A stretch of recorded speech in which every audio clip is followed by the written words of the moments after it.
Tonight on The Edge, a father's desperate journey for justice following the death of his one-year-old son. The baby died of a fentanyl overdose months ago while in the care of a relative, and there have been no charges issued. Fox News' Scott Wolchek joining us live with this story. What's going on, Scott? Good evening, Taryn. You know, this is a really sad story here. I mean, you hear so much about the opioid epidemic just, ending lives too soon, and to have a one-year-old baby lose their life to fentanyl, it's just tragic to hear. And this father really loved his son. He comes here to the Wayne County Prosecutor's Office every week looking for answers because his boy was just that special. Take to the park, urban air, we just had a ball. Brightened up my whole life. Donnell Holmes didn't expect to become a father in his 60s, but when Prentice Kaleo Good was born, Donnell felt a new sense of purpose in life. He was the joy of my life, you know what I'm saying? He brought me a lot of happiness. That happiness was cut short. Prentice Kaleo Good died of a fentanyl overdose on August 22nd. He was only one. To see a little baby in a casket is the saddest thing I've ever seen in my life. The saddest thing I've ever seen in my life. And I just need some type of justice. Donnell is wearing a military uniform, symbolizing his battle for that justice. He's come here to the Wayne County Prosecutor's Office every Monday since his son's death, but says he's been given the runaround. And I'm putting my best guy on it. We're going to make this a priority. And in the same breath, he says, but we're real busy down here. Despite being contacted in the late afternoon, the prosecutor's office did get back to us saying they're looking into the case. They say that they're going to have a caseworker call you tomorrow. Like I said, they keep blowing smoke. They're telling me what they think I want to hear. I didn't get any response from them until I started talking to supervisors. The police supervisors, child protection agency. I mean, they've been bouncing me around for a whole month. This father, frustrated. He believes the death of his son, his baby boy, should be open and shut. He won't rest until the person responsible for Prentice's death is held accountable. If you could say anything to the prosecutor, what would you say? Help me. Help me. Now, you heard the emotion in Donnell's voice there. This is really eating him up. He's really looking for answers here. And you did hear that the prosecutor's office is planning to contact him shortly here. We'll keep you updated with the very latest. Reporting live in Detroit, I'm Scott Wolchek on The Edge. Taryn, back to you. So very sad, Scott, and you feel certainly for that father. I know he was getting the runaround, but any indication of what the holdup may be? Do prosecutors even believe there's a case at this point? Because certainly someone needs to be held accountable. Absolutely. There certainly is a case that they're looking into. They have been contacting him, telling him that they're on this, they're working on it. And, typically in these types of situations, you got to remember the prosecutor's office has so many things on their plate. I'm sure they absolutely want to get to this, but there could be some other things going on in the background of this case. There could be some other investigation and digging that we just don't know about at this point that may be the holdup here. Yeah, well, hopefully for the father's sake, maybe something will happen sooner than later. Scott Wolchek reporting live for us. Yep. Thank you. Well, we certainly hope so. Our first responders put their lives on the line every single day to keep all of us safe, but some days are more dangerous than others. And tonight, some of Detroit's officers and firefighters were honored for their heroic actions over the past year. Fox News' Dave Kinchin takes us to the Above and Beyond Awards. The thing about the great first responders we met tonight, police officers, firefighters, EMS, is that whenever they get injured in a line of duty, so often they cannot wait to get back on the streets to continue to protect and serve in Metro Detroit. But tonight was simply about saying thank you. With the piping horns and pounding drums of the Honor and Color Guard, Motown's finest are hailed as the men and women of the hour. And I'm really grateful for all the support. This event's beautiful. Profiles and courage, like that of Detroit police officer Paul Sweppy, honored with the Purple Heart and Medal of Valor at the 11th annual Above and Beyond Awards ceremony honoring Detroit police, fire, and EMS. He was shot in the leg while responding to a ShotSpotter call and burglary in process at Meringue and Whitehall on the city's east side this past August. Well, what was going through my mind was that I knew I was shot, and I was incredibly thankful in the moment. I was with my two partners, Officer Haggard and Officer Messina. They did a great job taking care of me, and I'm here today because of them. Officers Joseph Haggard and Christina Messina receiving the Medal of Valor for their service. They returned fire and rushed to the aid of Officer Sweppy, working to stop the bleeding. They checked for additional threats and got him to safety right away. It's kind of like an on-the-spot thing, and you don't really think about it, you just know what to do. What was going through your mind at that moment? Nothing. It's just training.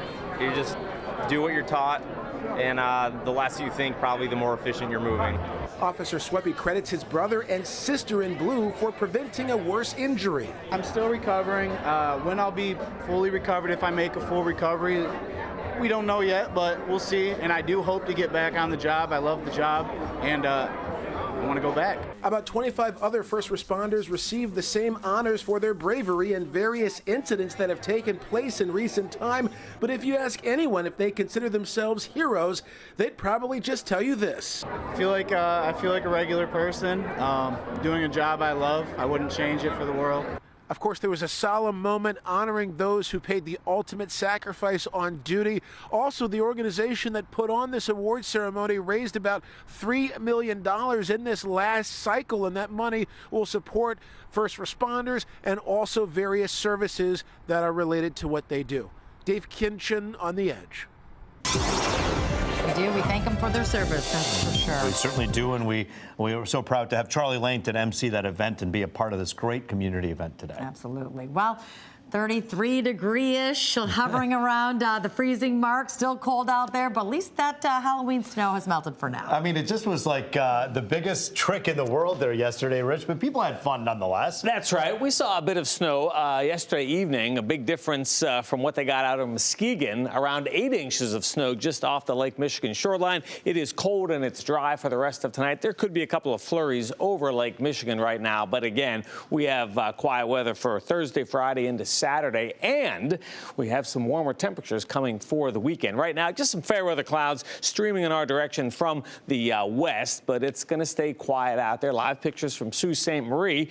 The men and women are at work tonight up at the Sault Locks. I just saw a freighter go through about 5 minutes ago. How about the daytime highs today? 44 for us, even with breaks of sunshine. 43 Kalamazoo. Cooler up there on Escanaba, Alpena, 40 degrees. Remember, it's November now, but it's still a little early to be this chilly. The average high for this time of year is 55, so we were not even close the last couple of days. Look at the records, 81 on the high side, 21 on the low side. Right now, 32 Howe, 28 Ann Arbor, 29 Mount Clemens, 32 to our north in Lapeer. Thankfully, not a lot of wind out there, although tomorrow we're going to see that breeze pick up from the south and west. In fact, we have a breeze in the forecast for Thursday and for Friday, so even though temperatures are going to warm up, when you're outside and you feel that breeze, it's going to add a chill. Right now, 36 Grand Rapids, 41 Chicago. Chilly around Fort Wayne, 32. There's Pellston, 33. Watch what happens at the surface. We have high pressure parked down near Youngstown and Pittsburgh. That's going to move to the east coast. So on the backside of high pressure, we get that southerly and southwesterly flow. That's the word we're waiting for. Some milder air to come our way. Notice a weak cold front passes north of us Friday evening. So there will be more clouds around the next couple of days, but still, it's going to be dry heading into the weekend. 30 tonight, cold and dry. Overnight, down to near 30 in spots. 47 tomorrow, thickening clouds, a breeze around tomorrow. And then notice how the temperatures go up. 52 Friday, 54 Saturday, 56 on Sunday for the Veterans Parade in Corktown. Best chance for more wet weather is down the road on Monday. And remember, always get the latest forecast. Check it out. The Fox 2 weather app. You can download it for free in the App Store or in Google Play. Why? You're sick. I hope you ride. I hope you ride in jail for the rest of your life. That mother's grief is just so excruciating to hear. That pain so awful. Her daughter's life stolen during a man's violent crime spree. Today, Jonathan Welsh was sentenced for the murder of his girlfriend, 24-year-old Natayla Morris. At the time of her homicide, Welsh was out on bond for a horrific attack on his ex-girlfriend, Zolea Frazier. After Morris's death, Welsh barricaded himself inside his mother's home along with Frazier and his stepfather. By the time the barricaded situation ended, all three were dead. My daughter Zolea Frazier lived to tell me the horrible things he did to her. He treated her like she was nothing but trash. 39 days later, my daughter Zolea was dead. Welsh was given a plea deal for the crimes. With that, he'll spend 45 to 70 years in prison. For nearly 2 years, the Oxford community has had questions about the massacre at the high school, but they weren't getting the answers that they demanded. Tomorrow, though, is the opportunity they have been waiting for. As far as the delays, Guidepost said in their report that they ran into roadblock after roadblock, from people not cooperating, from union officials telling people not to cooperate, from just unnecessarily roadblocks. And that was former Oxford School Board Treasurer Corey Bailey speaking out following the newly released report from the firm Guidepost Solutions, which detailed what the school district did right and wrong the day of the shooting. The report concluded that the lack of threat assessment training by the district led to the deadly events. The lack of cooperation also hindered the efforts of that investigation. Tomorrow, community members are invited to attend any of 3 meetings hosted by the authors of that report. They take place at the Oxford Township Boardroom at 1 p.m., 3:30 p.m., and 6:30 p.m. as well. Fox 2 will be covering this, and we'll bring you the very latest, and we'll also be taking this on tomorrow night on Let It Rip. With tentative agreements on the table for each of the big 3 automakers, the UAW is moving forward with its contract ratification process. Here's a look where things stand right now. UAW members with Ford are currently reviewing the agreement and have started voting on whether to ratify it. Leaders for the UAW Stellantis Council will meet in Detroit tomorrow to begin that process for them. UAW leadership for GM will do the same on Friday. If each council approves the agreements, the UAW will then review each one publicly on Facebook Live before hosting regional meetings with local leaders. I can't wait to get Dynamus Chargers and city lots all over this city. It's going to be awesome. Yeah. A proud moment for a Detroit-based EV charging company. Today, Dynamus Charge held a grand opening for its EV charger manufacturing plant. The 30,000-square-foot building sits next door to the old Packard plant. Dynamus Charge is the world's only Black-owned EV charger company.